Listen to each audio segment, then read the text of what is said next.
Bonjour à tous, aujourd'hui on se retrouve pour une nouvelle interview et aujourd'hui j'ai le plaisir d'accueillir Louise pour notre interview sur son Erasmus.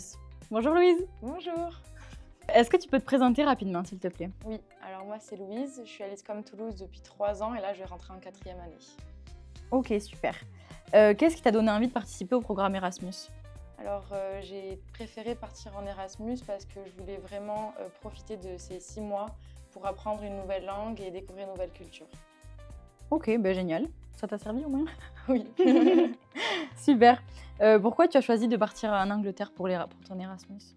J'ai toujours été un peu fascinée par la culture anglo-saxonne et je me suis dit que le meilleur moyen de vraiment bien apprendre l'anglais, c'était en Angleterre. Et donc voilà, je me suis imprégnée de l'accent et tout ça. Trop bien. Est-ce que tu peux nous parler de l'ambiance qui était là-bas et surtout si tu as fait des rencontres? Oui, alors l'ambiance était comme on peut l'imaginer, une très bonne vie nocturne et surtout les gens ils sont très accueillants en Angleterre réellement.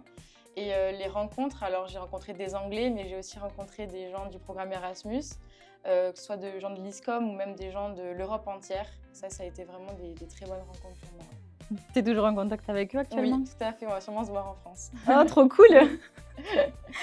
Qu'est-ce qui t'a le plus marqué à l'université là-bas?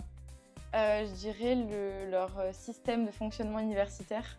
C'était un peu compliqué à comprendre pour moi au début et d'ailleurs pour tous les étudiants étrangers. Mais ils sont assez stricts sur tout ce qui est le référencement de sources, etc. Donc on a eu des cours à part entière, donc ça va, on n'était pas trop perdus. On était très bien accompagnés dans tous les cas, donc il n'y avait pas de problème. Mais au début, on était un petit peu perdus, ouais. Trop chouette, surtout que comparé à l'ISCOM, ça change un petit peu, quoi. Est-ce que tu as rencontré des difficultés en partant là-bas et surtout quand tu étais toute seule?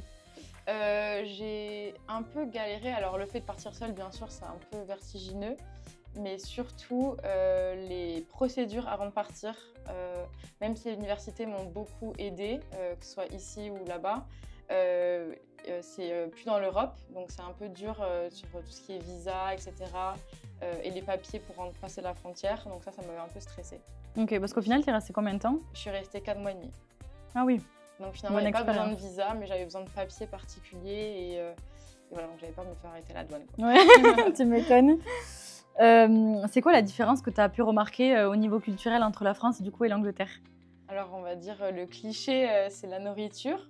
Alors quand même j'ai bien mangé parce que de toute façon on se faisait à manger dans notre logement. Mais oui, leur rapport à la nourriture, je dirais que c'est pas le même avec nous. Nous on aime vraiment les produits de bonne qualité, tout ça. Eux c'est pas forcément leur priorité, on va dire. Tu m'étonnes, t'as dû pas mal manger de fast-food? Exactement. Bah ouais, ils ont pas mal des fast-food américains. Mais c'est un peu l'américaine, quoi. Voilà, Okay. c'est un peu gras, tout ça. Bon, t'étais dans l'univers, quoi. Ouais, c'est ça. Trop chouette. Selon toi, comment cette expérience elle a pu te faire évoluer autant professionnellement que personnellement?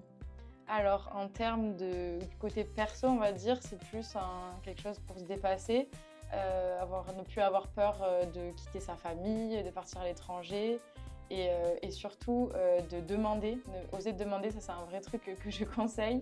C'est que dès que je suis arrivée même à la gare de Londres et tout, je me suis tout de suite dit, je connais personne, on s'en fiche, et du coup j'allais demander et je parlais avec les gens et comme j'ai dit, les Anglais sont hyper gentils, donc ouais, c'était pas un problème. Du côté pro, je dirais, vu que j'étais quasiment toute seule en étudiante étrangère dans ma classe, je me suis vraiment imprégnée du système anglo-saxon, que ce soit sur la com, le marketing, leur vision. Et surtout, j'ai fait des oraux, qui étaient aussi leurs oraux de fin de bachelor. Donc c'était assez stressant, mais je me suis vraiment challengée sur ça. J'étais à l'aise à l'oral en français, mais là, en anglais, c'était différent. Tu m'étonnes. Et t'as fait un job étudiant là-bas ou pas du tout? Non, j'ai pas fait de job étudiant. On a beaucoup bougé, de toute façon, les week-ends, etc. pour visiter l'Angleterre. Et c'était un peu compliqué vu que j'avais pas de visa de travailler. Ah oui, ouais. Bon, au moins t'as voyagé, c'est super. Exactement.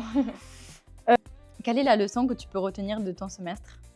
Je dirais que c'est de surtout ne pas avoir peur de partir en Erasmus, peu importe le pays, et je dirais de s'adapter à la culture, que ce soit la culture anglaise ou même celle de mes colocataires qui étaient tous d'autres pays d'Europe, et aussi au système universitaire anglais qui a, comme j'ai dit avant, un peu été un peu chaotique au début. Ok, trop chouette. Quelle est la meilleure anecdote de cours ou de vie que tu retiens en fait? En cours, il y avait donc, comme j'ai dit, c'était assez strict sur la structure, mais les profs étaient assez détendus.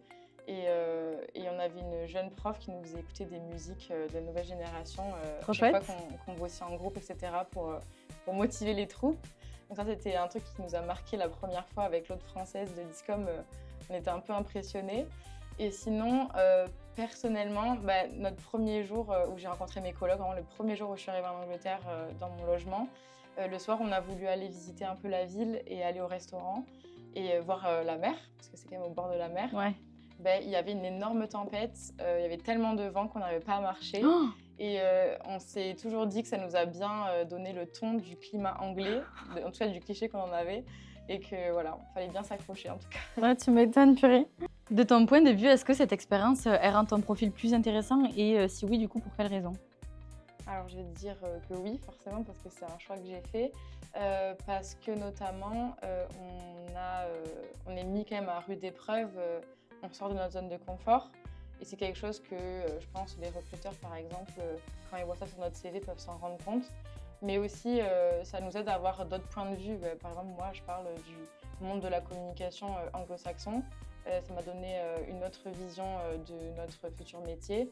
Et bien sûr, ça aussi nous aide à renforcer nos soft skills. On sait à quel point aujourd'hui, les soft skills sont importants pour être recruté. Donc je dirais que ça. Trop bien. Est-ce que tu as un dernier mot pour la fin, peut-être? Veuillez croire à vos rêves. Je dirais, n'hésitez pas à partir à l'étranger, surtout à Bordeaux-Mousse, en vrai. Mais n'ayez pas peur. Avant l'alternance, c'est un moment un peu charnière et ça aide vraiment à se découvrir. Et voilà. Bon, merci beaucoup, Louise, pour ce partage d'expérience et on se retrouve une prochaine fois. Avec plaisir. Au revoir.